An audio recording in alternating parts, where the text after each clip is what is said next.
Hi everyone, in this video I'll be unboxing Cooler Master MWE 550 V3 version. Actually I wanted to do this video because I was trying to find different videos for V3 version but I couldn't find any.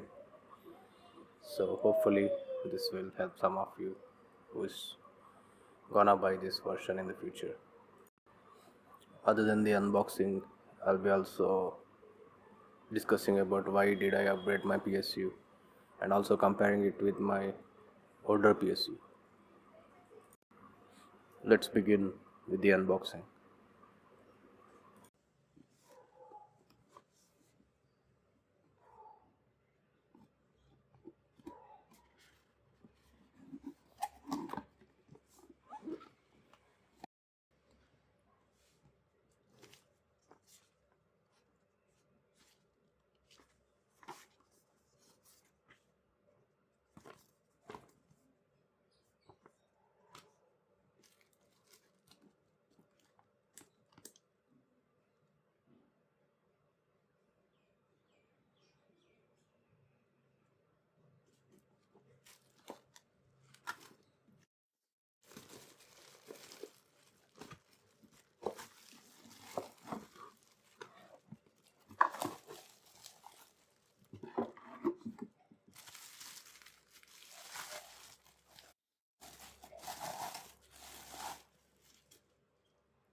Now coming to the question, why did I select MWE V3?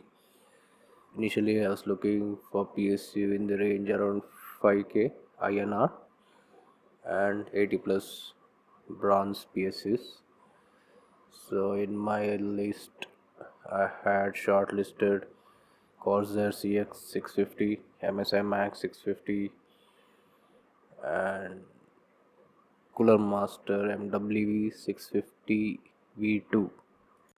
Initially, my plan was to buy a 650 watt PSU, but later, after researching in different posts and Google, I found out that 550 should be sufficient for my system because I have 8700K, which takes around 100 watts considering slight overclock, and my graphic card is 1070 Ti, which again with slight overclock might take around 200 watts. So both these major components take around 300 watts and other components might take 50 to 100 watts and still I'll have a good headroom. Also currently I'm not in a plan to upgrade anytime soon, so when you guys are buying PSU, keep all these points in mind, mainly your computer, how much watts it needs and whether you're gonna upgrade in nearby future. And after that I started checking out which brand is recommended out of all those three, and I found that Cooler Master was recommended most of the times, so I stick with Cooler Master. One more thing to note here is you probably won't find any other V3 videos in YouTube, most probably, because I couldn't find when I was trying to search. Even in Google I couldn't find a review on V3, or very rarely I saw some posts people asking whether V3 is good or not, but not much info about that. Even in Amazon there were no ratings for the V3 product page. So that this was one of the concerns which was making me confused whether to go ahead or not. But seeing its features and it was the latest version above V2, I went ahead. Now coming to the reason for upgrading my PS2 was mainly because I was facing crashes in games and also during the rendering. Sometimes it would crash when launching the game, sometimes it would crash in middle of the game. Initially I thought it's due to overclock. I went to stock values, still it was crashing. I even tried Windows 10, initially as in Windows 11. Over there also it started crashing. I even disabled hyperthreading, multi-core rendering, but still it was of no use. And finally, after looking, searching in Google, found that PCU might be the culprit. Now coming to the comparison between the my old PSU and the new PSU, and what I'm gonna gain after upgrading my PSU. First, the main point will be the 80 plus bronze rating that I'll be gaining. The older one had just 80 plus. Actually, I didn't know there was even 80 plus. Just came to know recently when I was researching about these ratings. So my new PSU will be slightly better efficient than the older one. Next, coming to the 12 volt rail, you can see in the older PSU the power rating is lesser compared to its total power capacity, but in the newer one, more ports is allocated to the 12 volt rail, which will be helpful in powering up the major components. Next, coming to the cable quality, as you can see, the older one had normal cables, mainly because that was in a budget range, so can't complain over there. But the newer one has a better quality cable with the covering over it.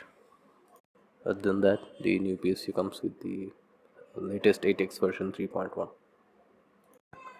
These were just one of the main advantages. There are a lot of other advantages you can get if you compare the specifications in detail. Currently, I have already installed this in my system. I've run it in stock values, played two games, used 3D Mark. It was running fine. Later, I overclocked my graphic card first, a 1070 Ti to core 170 and memory 450, and it was running fine. Once that was done, next I moved my RAM to XMP 2.0 and overclocked my 8700K to 4.7 GHz all cores at 1.24 voltage. For now it's running fine, but yeah, I'll be doing more tests. Zero crashes so far after doing all those things, so I can confirm that PSU was the culprit. But that might not mean this is the 100% solution for all the scenarios. There might be multiple cases, anything else might be failing, so we just need to research how much are possible before coming to conclusion. That's it in this video. So the main reason to do this video was because I couldn't find any other video on YouTube for specifically for the V3 version. Also, if there were any discrepancies or if I mentioned anything wrong, please mention in the comment, because I'm not an expert in these things. All this information recently only I had gathered when I was trying to research on the PSU to decide my PSU. I hope my these few details will help you in deciding to purchase this version if you are looking for this version in the future. Thank you for watching.